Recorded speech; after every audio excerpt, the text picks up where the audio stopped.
back with Let Me Be Frank again, latest episode with myself, Simon Houston, and the one and only Frank McAvennie. And what a special guest. What a special guest, yes. West Ham super fan, superstar, Chesney Hawkes. How are you, mate? Good, mate. Really good. I tell you what, this is a pleasure to be on with you guys. It really is. Cheers, pal. It's an absolute pleasure to have you. It was, we've been back and forth. We've been chatting back and forth for a while now. So I was telling Simon, we've both got something in common.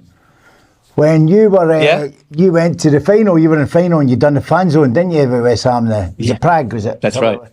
And you were doing a fan zone. I was doing a fan zone in London. I wasn't singing, you mate. I was not singing, but I was very liquidated and had a good laugh. Well, so were we. I tell you what, that was, and me and my mates call it the best Wednesday of all time. Brilliant. Playing in front of 30,000, sea of claret and blue and bubbles and confetti, and it was just amazing. And we brought all the classics out. We did Bubbles. We did West Ham are massive. We did the Bowen's on fire thing. I even did, because obviously Deckers was our captain at that point, and I did the version of Please Don't Go. Didn't fucking work though, did it? It's not bad. We've done all right. If we want something I could never have done, Chesney, I couldn't have went to Chelsea, Arsenal, or Tottenham, or any of them. Couldn't do it. No, I just couldn't have done it. No, it was a tough choice. See, I think us West Ham fans probably would have been happier if he went to Man City. To be honest, yeah, of course, or Man United would have been better for them. They wouldn't have been the crap they're in now if he went there. No, exactly true. Yeah, they could do with a bit of Deckers. Oh, I know, but I was disappointed he went there. I really was. Yeah, even as someone who's, not ashamed to admit, West Ham isn't my number one team. Mm-hmm. But I watched that final. I beg your pardon. I know. No, number one England team. I've got.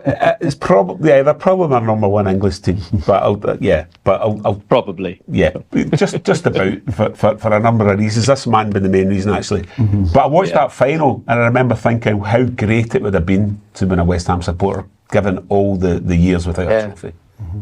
And I'm still living off of it, to be honest with you. And Frank knows my history with West Ham. I've been a fan since I was a kid. And my brother and I used to go home and away, like in the 80s. And so, of course, Frank and Tony were our absolute idols.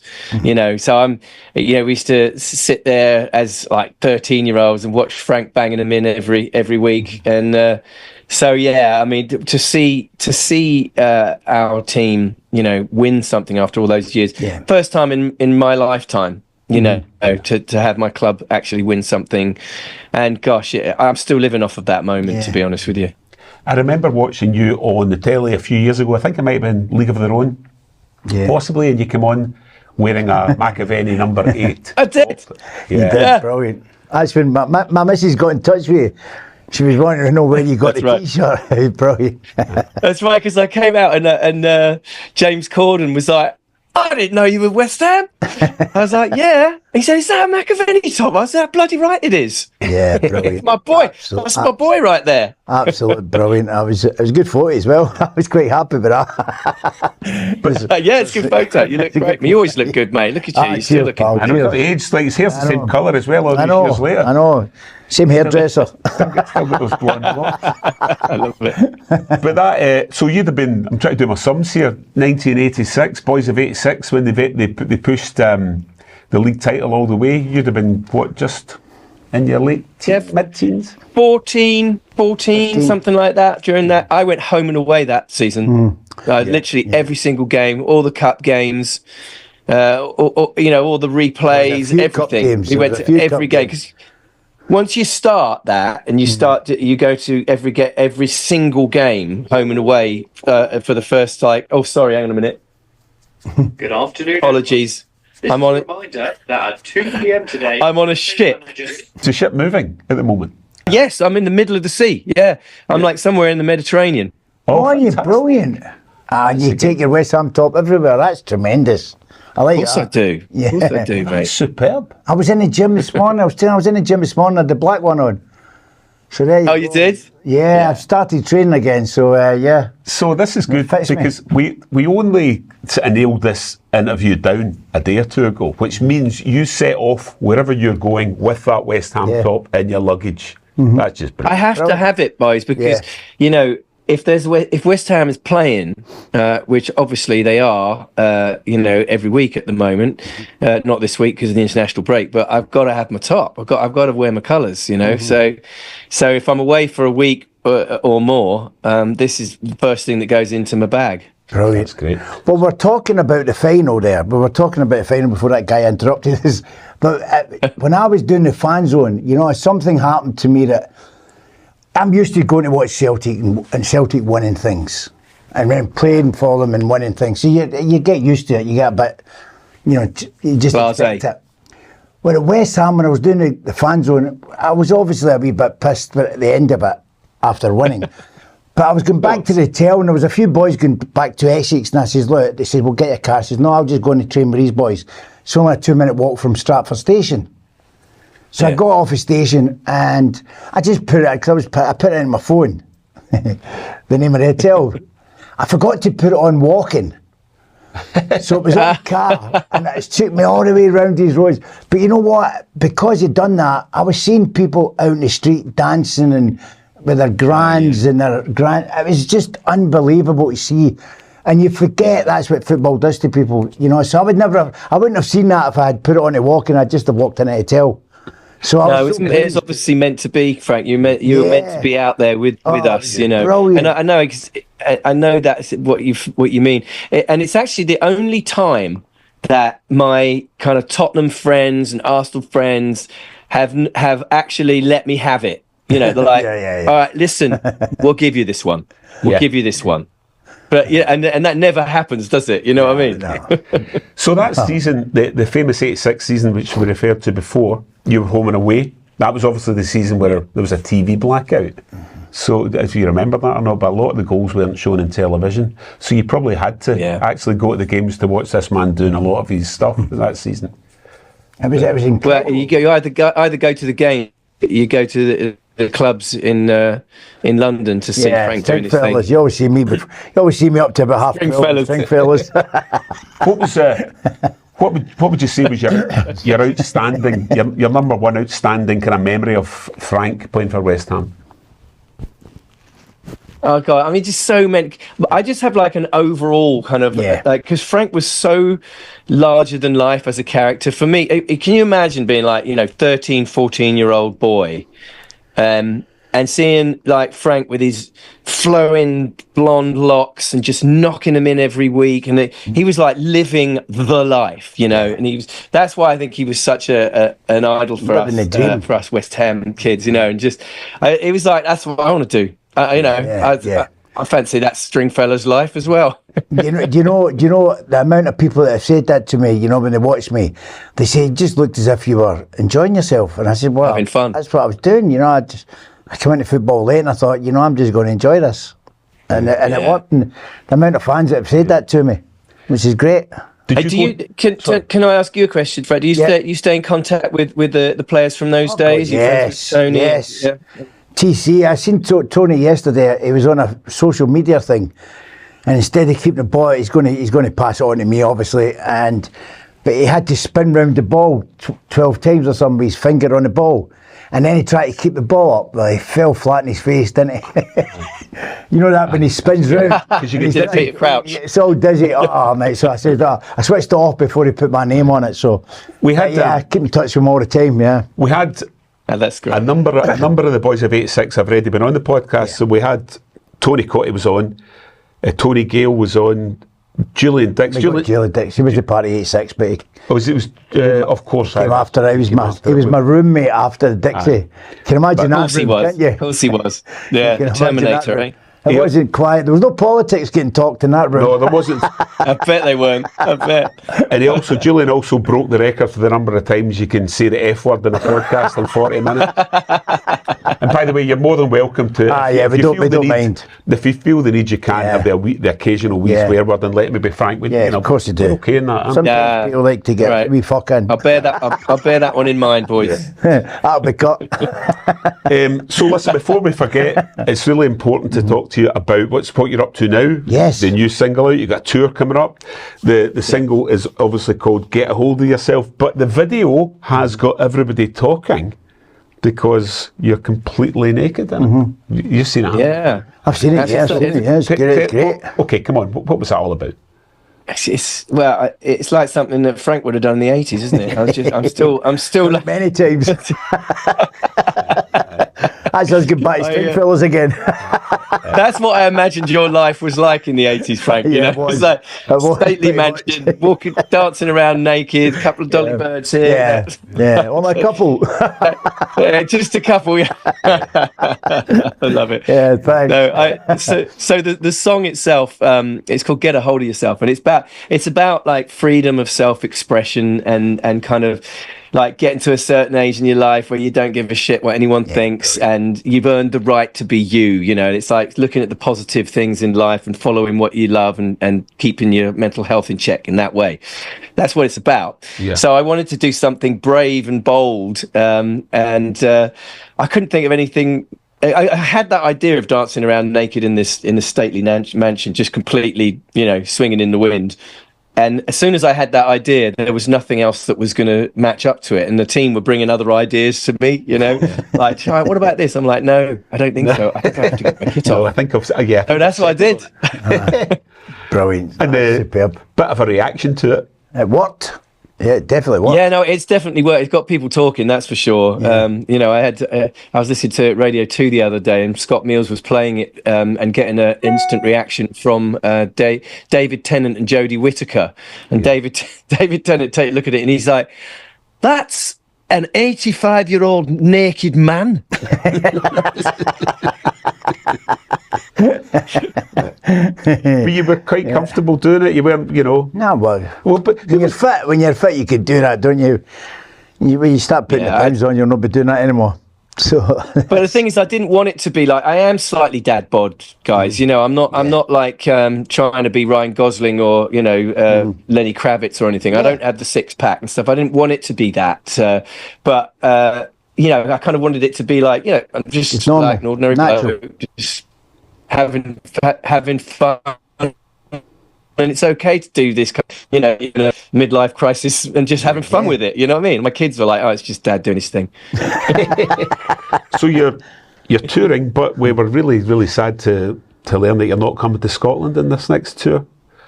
Well, to be honest with you, Simon, I'm always in Scotland anyway. My daughter's up in St Andrews, and I do gig in Scotland. It's just this particular tour doesn't have a Scottish date, but I've had a lot of stick online for this, and I have come to, not only from you guys, but I'm going to go to my management and say, I think we need to add at least one Scottish date into this before they come down and drag me up north.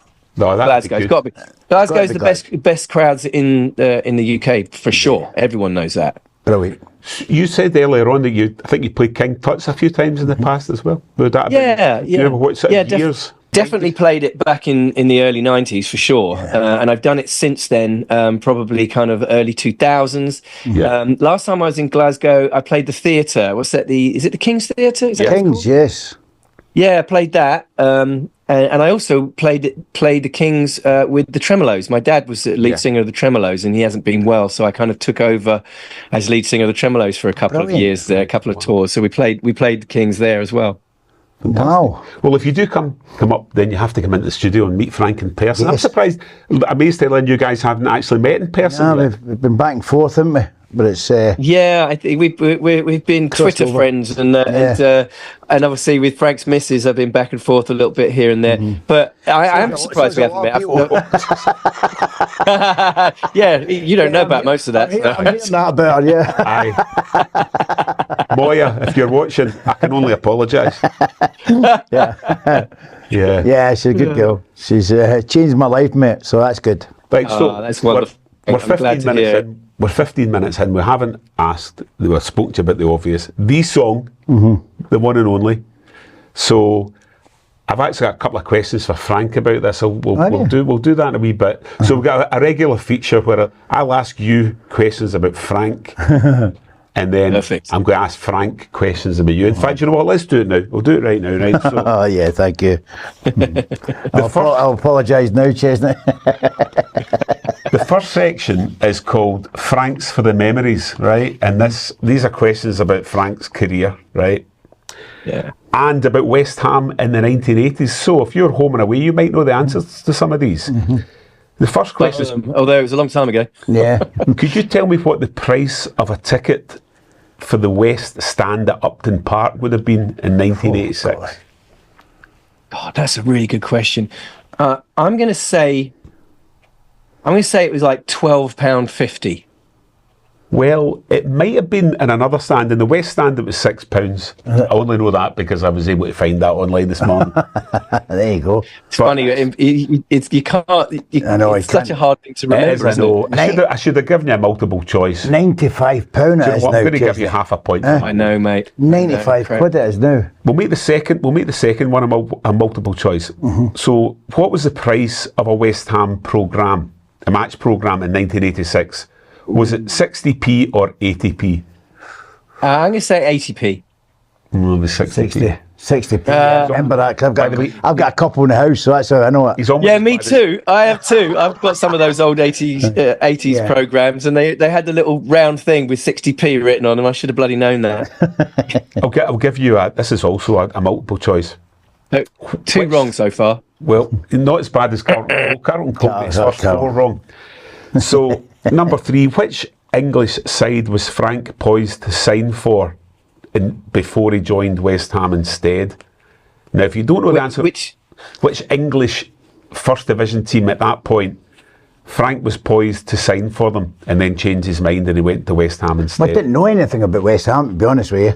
But it's Oh, either... you didn't? No, I didn't know anything about West Ham. We'll make this multiple choice M1 specific. Right. It's either Watford or Luton.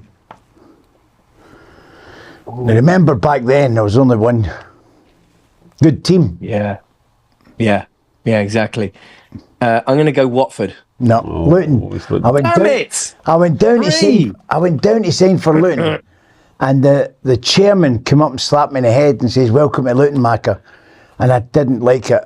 I thought, "Nah, I'm not signing for him." I think, to be fair, you put Chesney off the scent a wee bit by saying they were a great no. team back then. Then we- Luton was the biggest team back then, wasn't it? If you remember.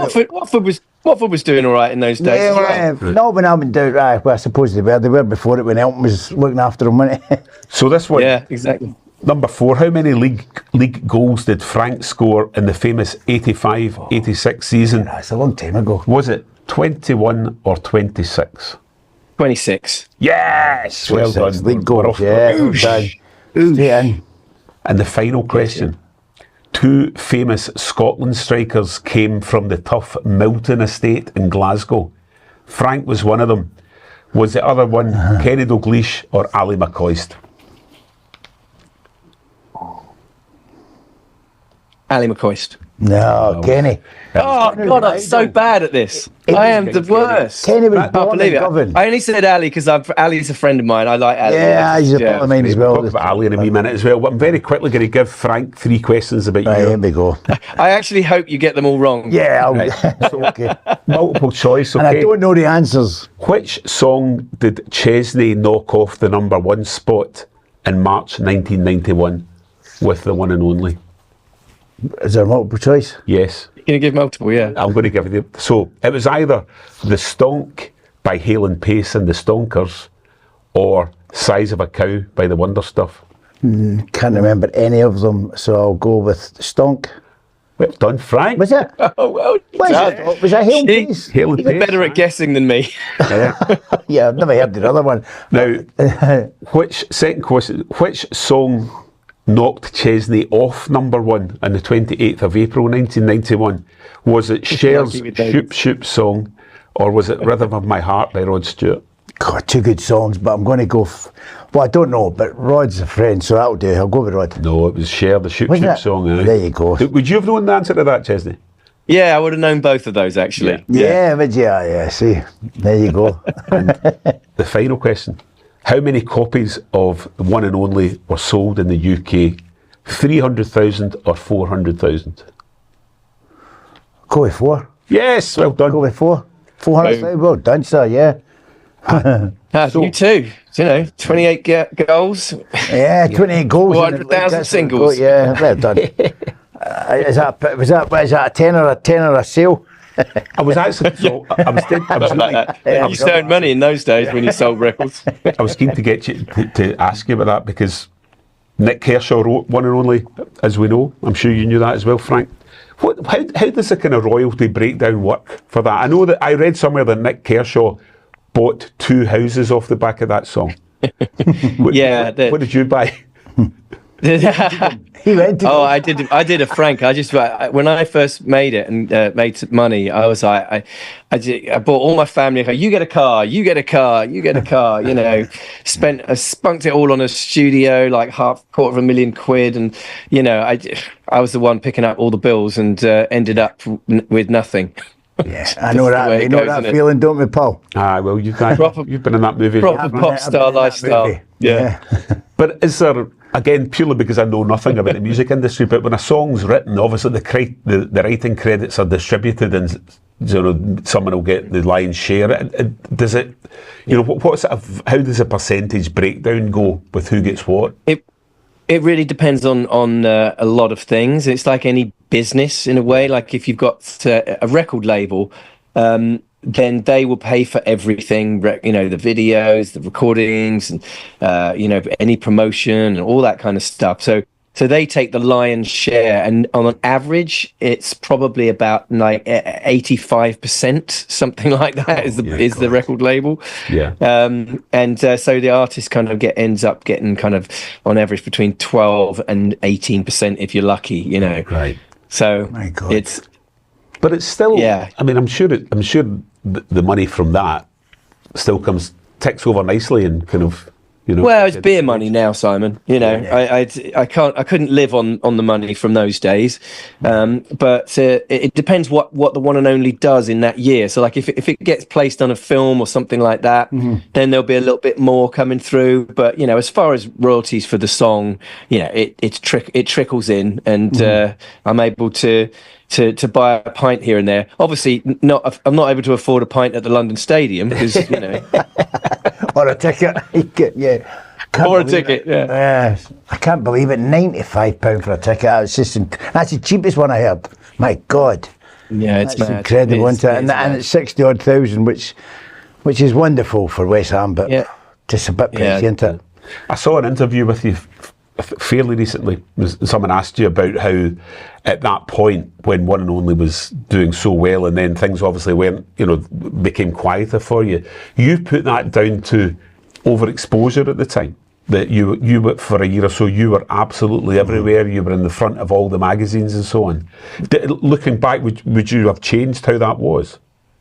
Yeah, probably. Back then I was just going along with the flow. I was just a 19-year-old kid doing my thing. You know what that's like, Frank. And you just do it. You just, what am I doing today? Oh, you're going to Germany, and then you're going to New York to do a gig. Oh, okay, let's do it.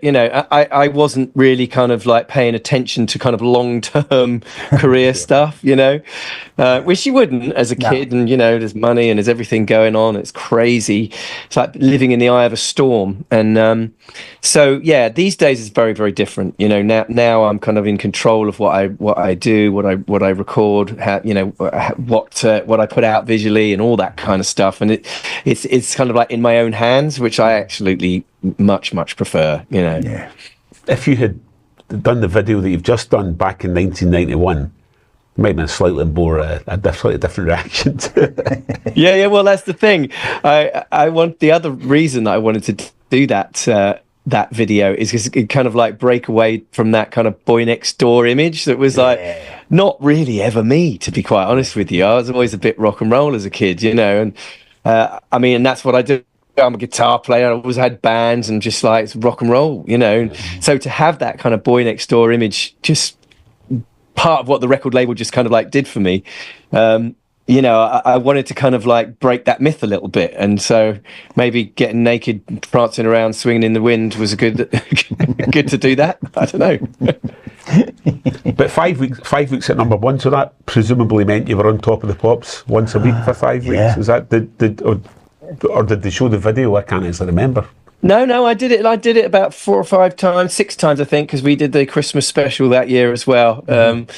So yeah, it was fun. Top of the Pops for me, because when I was growing up, I was very much a music consumer, and I absolutely loved the charts and followed it really well. So doing Top of the Pops was like, I've made it. That's it. I'm like, this is the best thing ever. But then when we actually got to Top of the Pops, it was a little bit of an anticlimax in a way. True, you had to mime. Well, we had to mime for a start, yeah, and they wouldn't let you play live. And a lot of artists back then used to complain and do, you know, like I remember Nirvana came on and they didn't even mime. They were just like walking around the stage and stuff. And I think Eddie Reader from Fairground Attraction, she just came out and started eating an orange. Well, you know, just stupid stuff like that. So there was that. But also for me, like being in Top of the Pops, I always thought it was like this big party and crazy fun. And I thought all the artists will get together afterwards and it's this massive party. But really, it's just like they make it look good by putting like a bunch of kind of BBC leckies and a couple of runners and put them all together in a close little knit, and it makes it look like a party. And then once you're done, then everyone's gone, you know, of course, on to the next thing. And I remember being a little bit like, so are you expecting a big green room full of all the stars who are performing? Yeah. I was like, I'm going to go and hang out with, Bryan Adams and Cher. Yeah. But no. I said to you earlier on, which I again discovered this morning, but you kept a really famous song off number one for several weeks of those 5. Yeah. Which was, in fact, let's see if you remember what was number 2 for most of that run. Yeah, so it was James, Sit Down. And I was crossing paths with those guys quite a lot through those 5 weeks, or even longer, because the records came out at the same time. And back then, records kind of took a while to get to the top and took a while to come out. And so we would bump into each other all the time, and they were always really nice, like great guys. Yeah. And I have over the years always felt bad about that, because I love that record. Yeah, everyone does, but everyone loves your song. So yeah, but like I feel like that song, if you ask somebody in the street, you know, was it a number one, everyone would say, yeah, of course, Sit Down, you know. Yeah. And so for me, I felt bad because I felt like it deserved to be a number one. So recently, and they were all such nice lads as well, recently I put Sit Down in my set, and I tell that story and I do the song. And, you know, it's kind of like my way of, paying tribute to the lads. Yeah. Don't never apologise, mate. Never apologise. No, and I'm not apologising for having the success and you know, having a number one record. I'm just like, you know, another week or another time that would have been a number one record, and you know, it's all about timing, isn't it? I know. It's all about timing.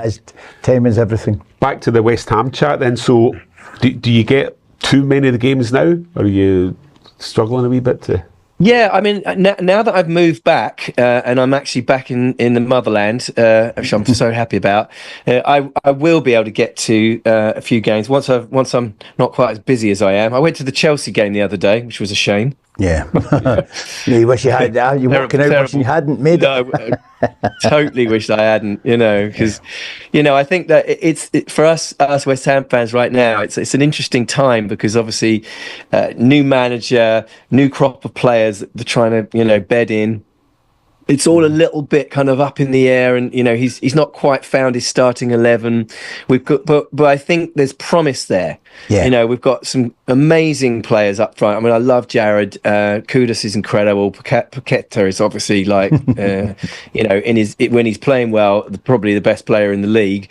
But I like some of the new players. I think Wan-Bissaka has fit in really well. This Todibo looks great. God, there's so many great new players. I think Todibo and is it Hillman, the boy at the bank, the boy came to Wolves? Oh, Kilman, Maximilian Kilman. Oh, he's amazing. Yeah, couldn't remember if it's Hillman or really Kilman. great. I think that's the partnership going forward.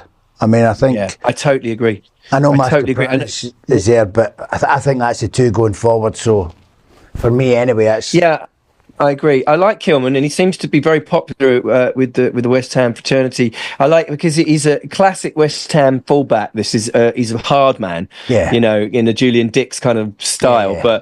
But he's also got that kind of surging runs that he does, and obviously that's exciting to watch, to witness. Especially when you see somebody from the back making their runs, but it's a wee bit different. I mean, we had Carlton on last week, Carlton Cole, and he was asking for you, by the way, and he was saying it's a new style, because from what David Moyes, all defensive, he says he's got to get the mentality out of, and you don't think of that, you forget about players are players, and you've got to change the mentality now that they're thinking about going forward rather than get back and defending. Which is what we've been saying as West Ham fans, because for me, growing up with you guys playing, you were always flair players and like attacking, and it was kind of like the West Ham way, you know what I mean? Yeah. So, as much as we loved what Dave Moyes had done for the club, and obviously gets us our first silverware in a generation, but it was very defensive, holding on to the ball, and like just not. Just hoping for a counter attack, and it just wasn't for me the way that I've known West Ham my whole life. So hopefully this new manager will utilise this squad, which we have like an amazing depth in squad, which is something we haven't had for a long time, isn't it? Yeah. To be a little bit more attacking, and that Ipswich game the other day definitely showed some promise in that respect. That's the way I want West Ham to play, that way that we played at the weekend last weekend with against Ipswich. So, I mean, the players that we've got, that's the way they should be playing. I mean, if we were to get beat 5-4 at the weekend, fans would have been going, wow, what a game. They want us to play that way. And I was saying that about David Moyes. I said to Simon, I think the fans would have liked Moyes to stay if he would just let them off the reins a few times. Agreed. I just had to let them off. But he was very kind of stubborn in a way, in the way that he puts his teams together, and kind of like too kind of like predictable in a way. Like he'd get to 75 minutes and he'd bring on Antonio, and he's like we all knew what was going to happen. Whereas this season already, I know we haven't exactly gelled yet, but already he's kind of like he's playing with it, and he's not scared to take off players if they're not having a good moment, or like he took off Rodriguez at the Chelsea game at half time, and so I like that. I'd have took him off before that. You should have come off after 20. It wasn't one of his better games, that's for sure. He had a shocker, mate. He had an absolute shocker. One thing I wanted to ask too, obviously we've got a lot of Scottish followers, and like maybe Frank, so for them, do you have a favourite Scottish team? Yeah, do you know what? It's somebody asked me that last night when I was with a group of people. A Scottish family came up, and they had Scottish football club tops on. And they were two young boys, and they were like, "What's your team?" I said, "I don't know, about 8:30." I said, and I always say my Scottish team is Celtic. And that's because you played for Celtic, good, right? So, honestly, that is why I do. That's why I always say my Scottish team is Celtic, because of you. Oh, brilliant! Oh, there you are. Thank you very much, mate. Well, I'm filling up. That was nice. That's very nice. Yeah, it was wonderful to play down there. I mean, Celtic's always. It's like you playing for West Ham. Celtic was always my team. So it was, and John Lyall, God rest him, he knew Chesney. He knew that was the only team that I would leave West Ham for. Yeah, and it was, of course. And he started to change in a way that I had to move on when I moved, because he was changing the system. He was bringing other players in that didn't complement my game. In fact, you needed service, didn't you? Yeah, that's you're a classic striker that needs the service. Frank had such an emotional attachment to Celtic that he hung around for a year, then buggered off back down to West Ham a year or so later. Well, it makes see when you don't get paid, it's a week. It makes you tend to want to move if you don't get paid. That'll do it. Yeah, that'll do it. You You had a lifestyle to fund in those days, Frank. won a couple of trophies. Thanks very much, lads, but you're not getting paid. Wait, we'll need to watch your time because Yeah. I'm waiting for the captain and the ship to start the another captain. announcement that He's gonna- the buffet's ready or something. Yeah, he's on stage. Are you working on the boat or what's Cruising. happening? Yeah, I mean, I'm doing a couple of gigs on land, and it just so happened that, like, sometimes I do a little cruise gigs, but I do Brilliant. particular cruise gigs, which is it's on P&O, and they have this one room called the Limelight, which is just why I love doing it. I don't normally like doing cruises, but this room is amazing. It's like a very small 200 seat like acoustic gig. So I go on and I do kind of like an evening with type of thing, and I answer questions with them and get to know them. I play songs and tell stories about the songs, and it's different every night, and I enjoy it. So yeah, it's like a filler gigs. Oh, Brilliant. Well done. Well done. I'm going to try. How long are you on the boat? How long are you on the ship for? This one's a week. So So you got a family with you? Soon. No, not this time. My youngest is he's too busy. He's an amazing guitar player. He's got all sorts of things going on. Wow. But he's 18 now. My eldest is 23. So they're all doing their thing. My daughter's up in Scotland, obviously. So. She's at St Andrews. Do you play golf? I don't, mate. I should do because I grew up in Sunningdale. So I used to caddy.